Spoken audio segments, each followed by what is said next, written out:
Hey, I'm Courtney Brooke, and this is Hustle for Happiness podcast.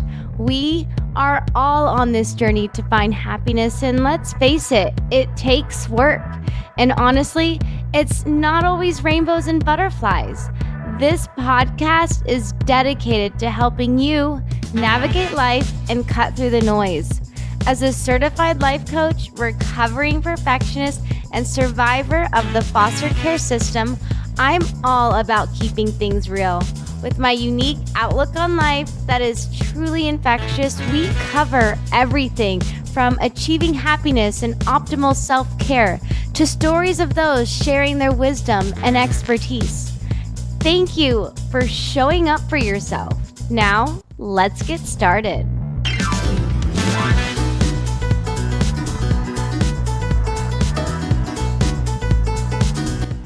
Hey guys from Wyoming, guys, gals, and all the above, everyone. I am upstairs in our bedroom and I am chasing sunlight right now.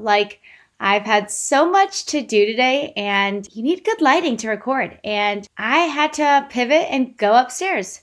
Not a problem though. I am very excited for this episode. This is the advice episode. And just so you guys know how this works, you guys write into me, email me, you can DM me on Instagram, write me on YouTube. I usually post an anonymous link just because sometimes when it's anonymous, it's actually easier to ask the question. We don't have to share who we are or reveal who we are, and therefore we can ask openly and as if no one knew. So that's what this is really about. You guys write into me any problems, issues, concern, advice, help, compliments, say hi.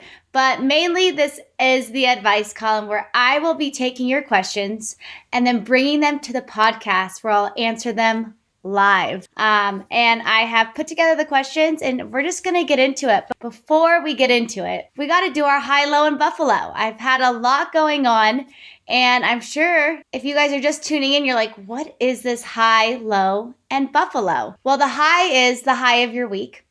Low is the low, right? So James and I do this with each other when we're at the dinner table at dinner time. And so I'm bringing this to the podcast where we can get to know each other and maybe you can bring this into your life. So it's high, low, and then the last one is Buffalo. Anything interesting? Anything worth sharing? Anything you just found that surprised you? It could be good, bad, interesting, and all the in between. Maybe even something you learned. So James and I do this not every day, but when we haven't seen each other or just to bring in a conversation and not talk about the boring, oh, how was your day? How was work? It encourages good, bad, and anything in between. So for me, my high this week has been being here in Wyoming. We haven't been home since January. So we live in Chicago and we live here in Wyoming. So we go back and forth, and I'm sure you guys see on my Instagram, TikTok that I just love Wyoming. I feel so at peace here and it feels so good to be back. And I am very grounded here. It's not like being in the city. It's where I can get connected with Mother Nature.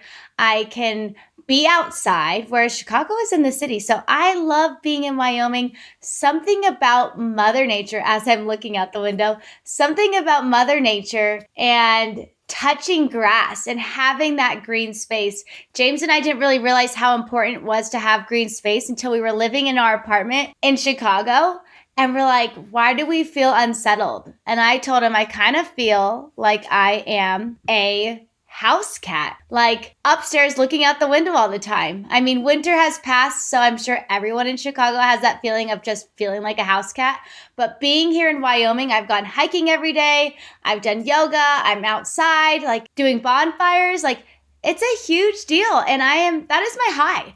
Being back in Wyoming, I didn't realize how much I loved it until we weren't there, till we weren't here.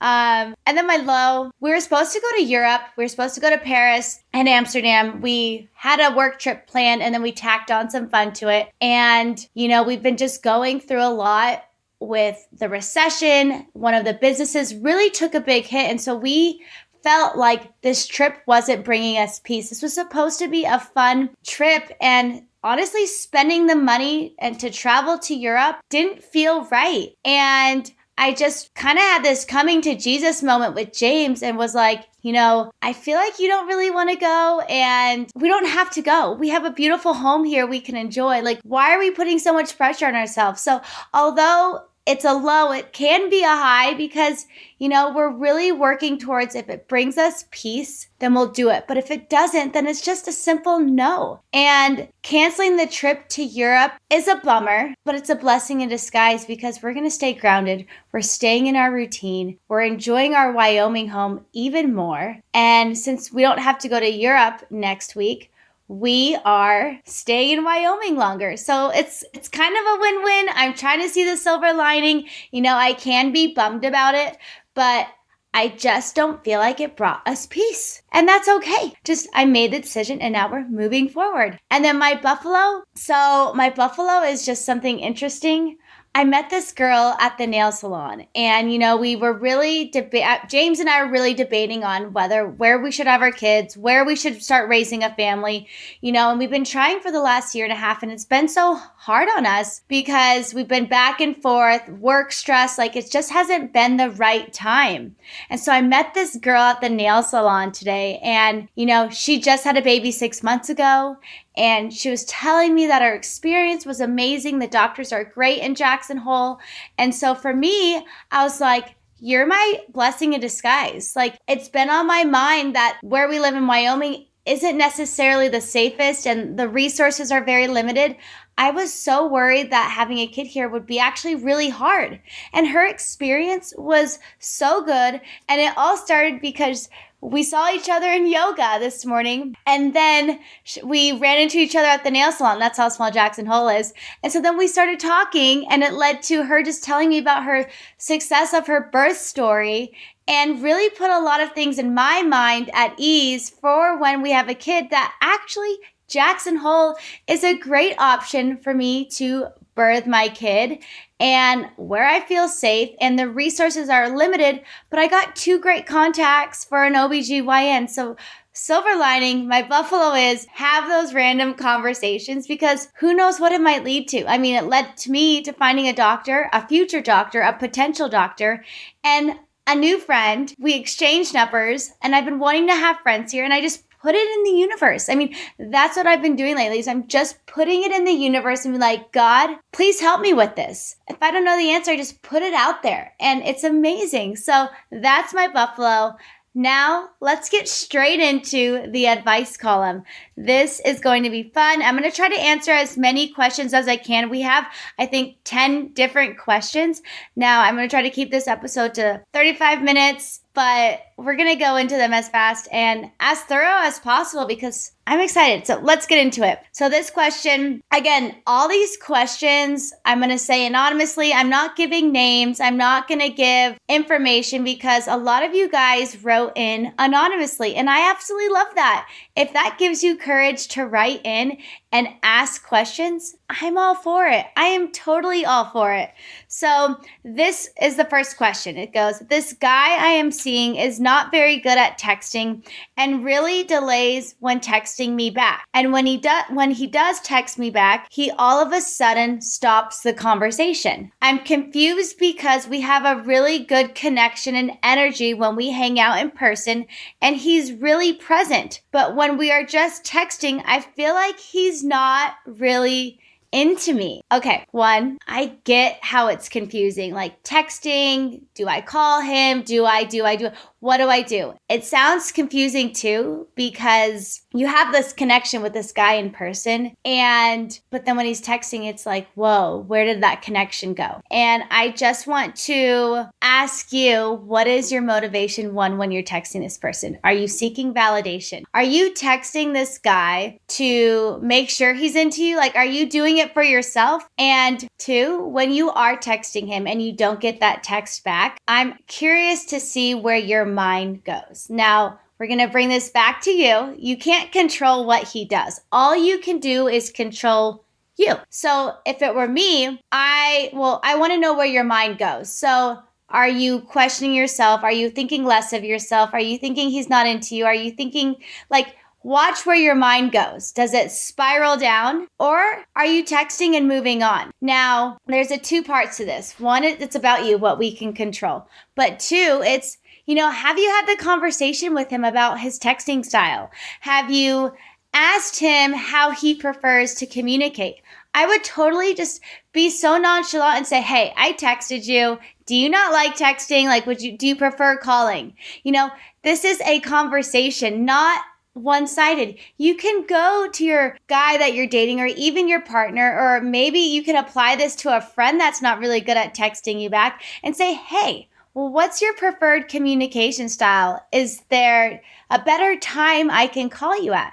Because when you're having this conversation, you're not putting this expectation on them that, they're letting you down. So get clear, communicate on what styles your friend, or in this case, this guy she's texting is not texting back. To me, I'm hearing that he's being present in his life. Two, he's obviously not a texter. So don't put him into this box. And then when he doesn't fit into this box, you're canceling him out. He doesn't fit in this box, so it must be that he's not into you. Don't go there. Don't even do that to yourself.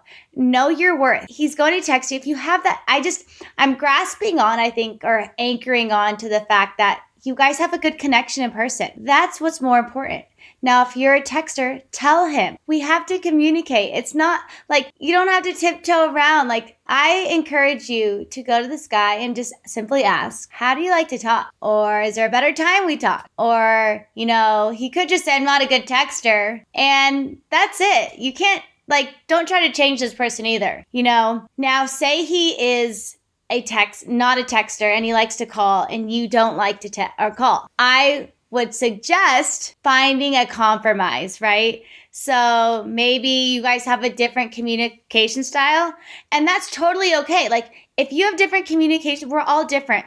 But learning your partner, learning this new guy you're dating, or learning a friend or a coworker, learning the communication style is also very important, right? Try to find a ground that works for both of you, whether that means more frequent texts or calling, or a combination of calling and texting. Maybe it's better to call to set up plans, but if you're flirting and texting back and forth, little talk, maybe that's how it works. But you got to do what works for you. Don't conform to society. I hate those memes that just say, if he texts you at night, he's thinking of you. That's not the case for everyone.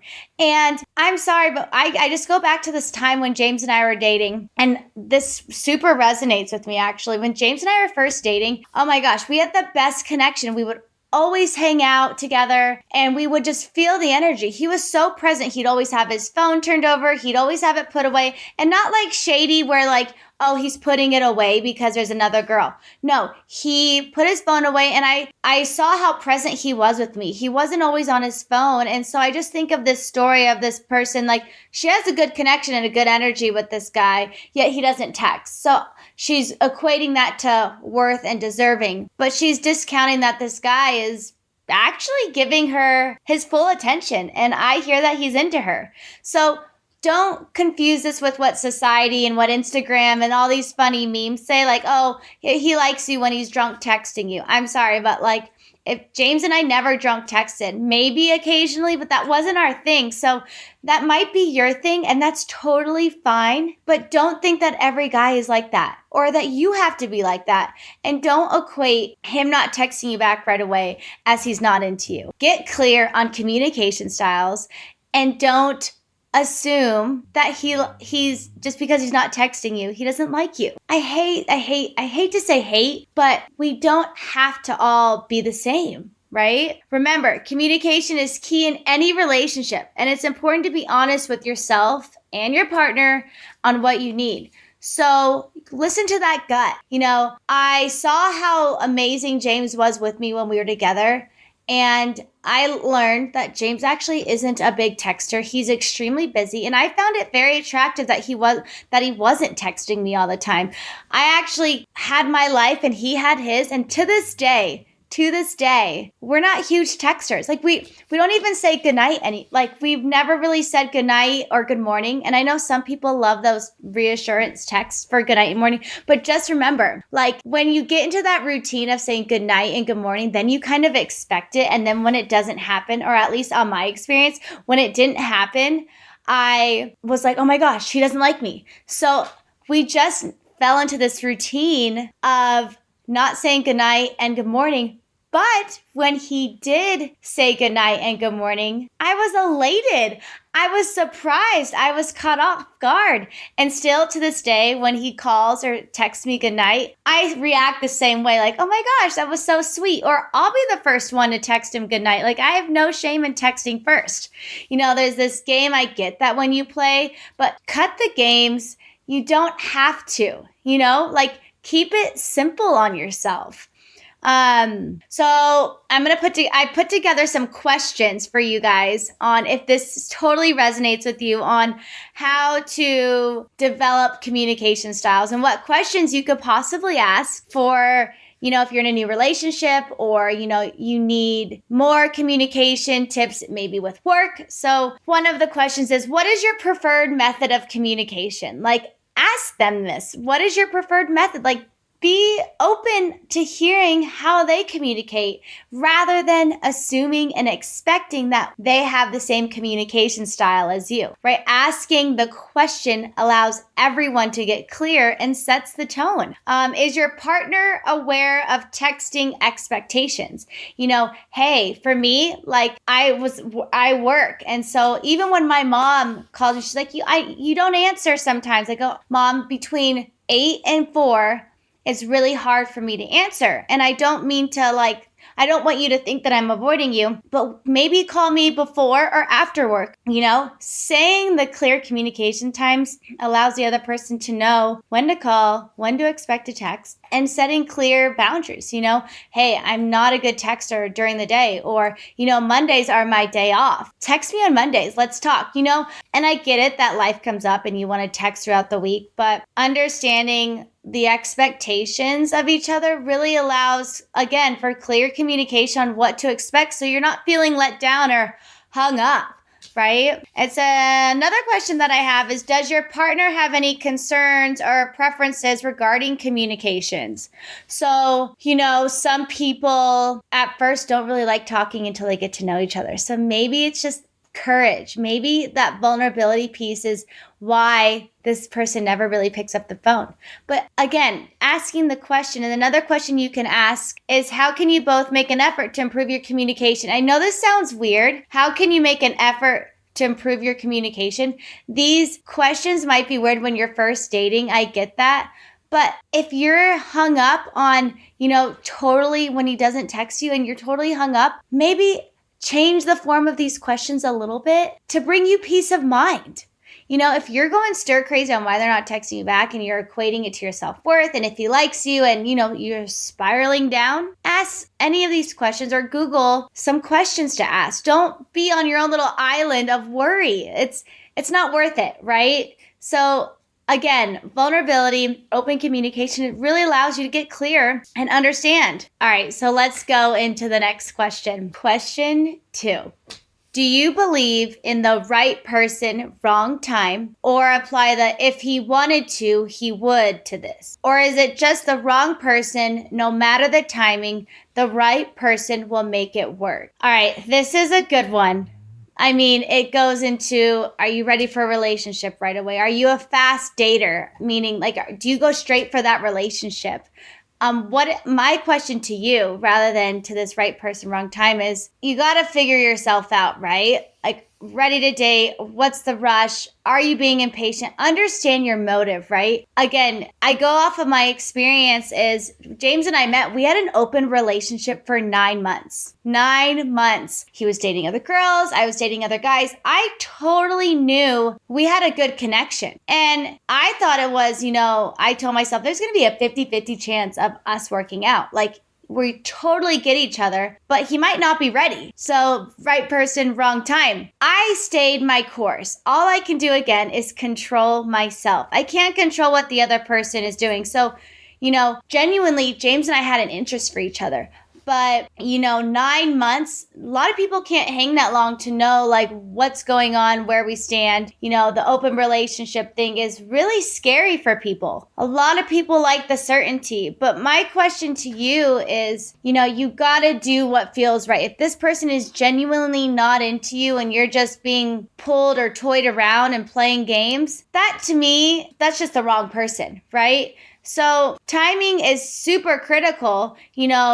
How old, how young, where they're at in their career. You need to gauge that and see where their head is at. And you can ask questions about your values, your beliefs. You can share and ask questions on, like, right away when James and I were first met, I was like, what are you looking for? Again, it's down to asking questions and not being afraid, but you're not asking questions to turn their answer into what you want. It's asking questions for you. It's asking questions so you can get clear on if this person works for you. So I asked James, what are you looking for? What do you want? Right off the bat. And he's like, I don't want to be in a relationship. I just got out of my divorce and I'm not ready to be with someone full time. And I go, okay, cool. Let's just have fun. In the back of my mind, I was like, dang it, I really like this guy. I knew right away I liked James. Like, we had good energy. We talked on the phone for 2 hours. Like, all the signs were there. But he was going through a divorce. So I had to understand him, right? I asked that question and he's like, I went through a divorce. I'm not looking for anything serious. Now, fast forward, we're married. But at that time, he was very anti-committal and I had to meet him where he was at. I didn't try to change him. I had to just do what was best for me. And what did that look like, right? I was still dating other people. I had to, rather than a lot of people like, oh, I'm not ready to date, they're going to try to change that. Like, a lot of women and men don't see that as a no, but they're like, okay, I'm going to try. Well, James told me that he wasn't ready for a relationship. So I said, okay, I hope that he changes his mind, but I have to do what I need to do what's best for me. And he told me he wasn't ready for a relationship. He told me that he was going through a divorce. And so rather than me being selfish for my needs of wanting to date him, it probably wouldn't have worked out if I wasn't being patient, to be honest. I held out, but I also did what I need to do for me, which is, I was dating, I was taking care of myself. I didn't follow James on Instagram until we were official. I didn't want to know what he was doing. I had to take care of my mental peace. I knew I liked him, but by following him and seeing what he was doing and, looking at my phone to see if he texts me, like, I had to protect my peace, right? I had to do what was best for me. James told me what he wanted, and I, rather than trying to change him, the reality is I needed to keep looking for a partner. I wanted a partner. James wasn't it. So we just when we were together, and when we were apart, we were apart. You're probably thinking I'm crazy. Like, Courtney, how can you do an open relationship for 9 months? I don't know how I did it. It was really, really hard, but I took it as an opportunity to work on myself. James was my biggest teacher. He didn't want to be with me as a girlfriend. So I took that as, okay, I got to keep going and going on my path and finding that partner that is meant for me. At the time, it wasn't James. And at the time, I hoped it would be James, but it wasn't. So my point is, you've got to do what's best for you. You're looking for that partner. You know what you want. Don't budge. Don't budge. Know your worth. These guys are toying you around or playing games or really telling you they're not looking for a relationship. Move on.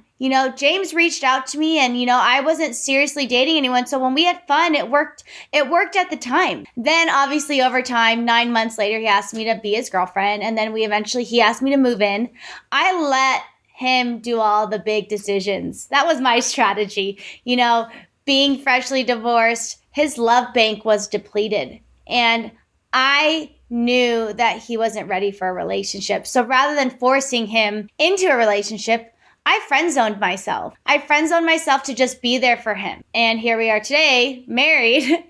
But you got to do what's best for you and trust your gut. If you have some suspicions, seek that. I had a life coach, and I still have my life coach right now, that I worked on myself through these relationships. When he wasn't texting me back, I would bring some of my insecurities to my life coach. Rather than texting a hate message back, why aren't you texting me back? Or why are you ignoring me? I saved all of those messages for my life coach. Why am I getting upset? Why am I thinking he's with another girl? Or maybe he doesn't like me, or, whatever those insecurities are. I actually seeked help and really took it as an opportunity to work on myself. Some of the things that come up when, you're not getting your way, that's what I would bring to a life coach. You can work on it with a therapist, have a friend that, you can seek help with. Seek help. Dating is not easy. There's so many games, but please don't question your self-worth. Stick to what you want and trust your gut. You know it deep down. All right, question 3. I chronically break promises I make to myself, and I struggle to hold myself accountable. How can I break this cycle? So, this is a good one. 1, please don't be hard on yourself. This is what life's about. Learning and learning and learning and trying again and trying again and trying again. Now, I get it. It's frustrating when we keep making promises to ourselves and diminishing our word and our integrity to ourselves. Always trying to start that training for the marathon, or, doing 30 days of no alcohol, dry January, you only make it to day 15. Why is it so hard? 1, I have to say, just because someone else is doing it doesn't mean you need to do it. Don't compare yourself to what people are doing or how they're accomplishing goals. Your journey might be completely different than someone who's has the same goal. We're all different people. Just like a pair of jeans fit us all differently, so does a plan. So when you're making a goal and you constantly are finding yourself breaking these promises, cut out everyone else and just focus on how you're going to get there. You need to really identify the root cause of why you're breaking this cycle or breaking this promise. So, taking time to reflect on this. Have you really sat down with yourself and be like, okay, I've done this before. How did I fail last time? Or what did I do? You're trying to lose 15 pounds. Maybe you need a coach. Maybe you need a personal trainer, or, you're constantly having bad relationships. Well, why? Hiring a life coach might be good for you. Understanding the root cause of the behavior and actually reflecting on it is a great start. Even today, why do I have this goal? Is it because someone else has this goal, or is this really important to me? Or, I signed up for this marathon because Joe Schmo signed up for this marathon, but I hate running. Okay, you want to sign up for a race? Go do something you like. Don't do it because someone else is doing it, but understanding the root cause of your behavior. Let go of that comparison and really just reflect. Maybe it's because your mom is pressuring you. Maybe because your work is doing it. You can but you can really reflect on why. You got to understand your why. Simple as that. Setting realistic goals when setting goals is so important to be realistic and break them down into small baby steps, manageable steps. And when you can do that, then you celebrate and you're going to start climbing. So maybe it's not the end goal, right, of losing 15 pounds. It's maybe you just start putting healthy food in the fridge, cutting out sugar when you bring it home, baby steps. You got to create good habits. So replacing those bad habits with good habits. And not only that, it'll help you stay motivated.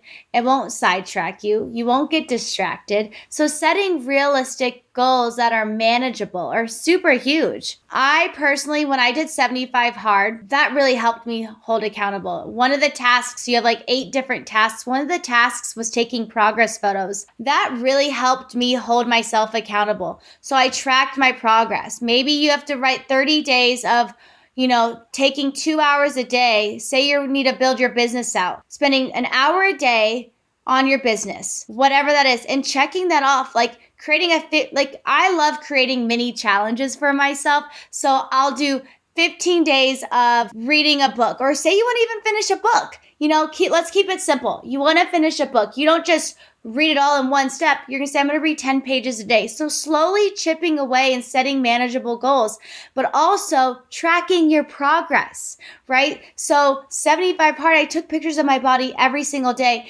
And I held myself accountable and I took it seriously. When you take these little steps seriously, your success rate is exponential. So taking yourself seriously on, like me, on my little challenges, I take myself seriously. Lately, I haven't been feeling motivated. So I have a personal trainer. She holds me accountable. I wanted to get my body to the next step. I wanted to get my health in order. I want to have a family. And so my eating habits weren't healthy. Last summer, I'm 10 pounds down from last summer, okay? I'm not advising you guys to lose weight. I'm relating myself to me on how we can hold you accountable.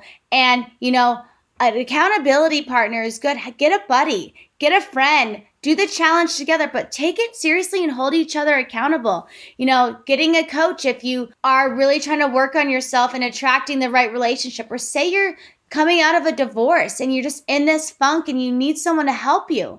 Hire that life coach to hold you accountable to get you out of this. Because if you're having trouble getting out of bed or sticking to a routine, or, wanting to understand why you're reacting, or, there's a lot of trauma from divorce, maybe you need help and coaching to get through it. Getting that accountability buddy is really helpful, not only so you don't feel alone, but you have someone to rely on. Think about that. And my ultimate favorite is just being kind to yourself. Remember that breaking the cycle of chronic self-promising can be a challenging journey, but be kind to yourself and celebrate your progress no matter how big or small. Being kind to yourself is really the most important step, because, say you fail, it's okay.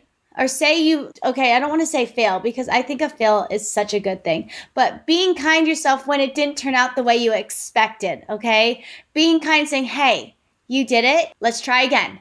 Let's try again. And don't guilt and shame yourself. Get off of that. Breaking the cycle is so hard, but just be kind. I always say practice grace. Be kind, show compassion.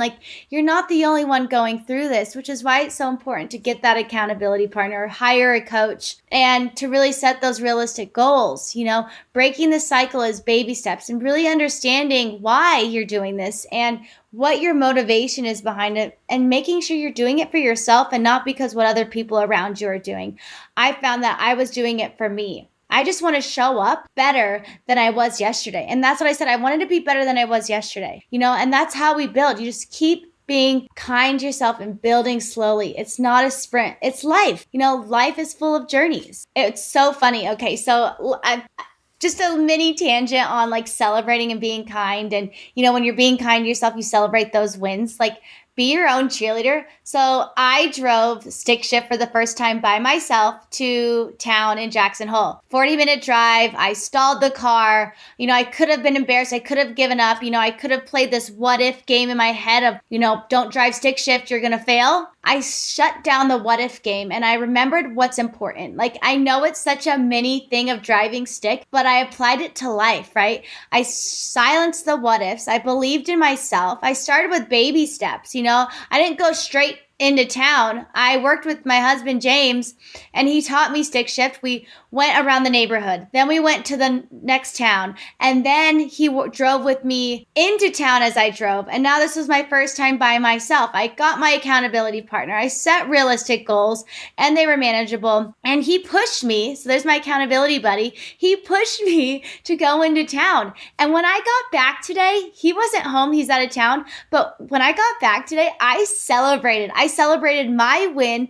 because I was proud of myself. I pushed through my insecurities, my fears, my doubts. And I know it's just driving stick, but if we could apply this to life, how can we do that for ourselves? Take yourself off this perfectionist and maybe just embrace that you might fail, and that's okay. But the point is you have to get back up and go again. So if you're having this trouble of breaking this cycle and breaking these promises to yourself, start even smaller. And if you need help, please reach out to me. I love being there for you guys. And if it's something specific, let's break it down together. Really understand why you keep faulting on yourself. Are you being too hard on yourself? Again, when we practice grace, it's okay. Practicing grace allows us to be more compassionate to ourselves and allow us to start again. That's like really what life's about. Remember, breaking any habit takes time and effort, but it's possible. I'm going to say that again. Breaking a habit takes time and effort, and it is possible that you can do it. Go slow on yourself, believe in yourself, and just if the goal is important and you remember your why, that's going to keep you going. Remember why you started in the first place, and don't be hard on yourself when you slip up. For me, when I stalled the car through the canyon, I was like, you know what? How can I see this as an opportunity to learn? Like, how can I see this as like, okay, this didn't work. Okay, I'm going to shift the gear this way. I analyzed, rather than beating myself up, I saw it as a learning opportunity to what to not do next. And that's how we build on these experiences. That's what life's about. That's how we keep getting better and better. You guys, this is like amazing. So that concludes our episode today. We're running out of time. I can't believe how fast time went by today. I am losing sunlight and I have to end this episode short. Olivia is literally looking at me wanting food. I hope this helps you guys so much. I love doing this episode. I love being here for you guys. Again, you can drop in my DMs. You can email me. You can send me a letter. You can write anonymously. But this episode, we repeat over and over with just different questions. It's the advice episode. Bring your problems, bring your concerns, share what's on your mind, and I'll bring it to the podcast. Thank you guys so much for tuning in. See you next episode. Bye. I hope today's episode left you better than when I found you. Make sure you hit the subscribe button and tune in every Monday to kickstart your week and set your weekly intentions with me. You can find me and HFH on YouTube, Instagram, and TikTok, or online at heycourtneybrooke.com. I firmly believe in the power of sharing. If you know someone else who would benefit from this podcast, please share it with them. And remember, when you work on you, I get to be there.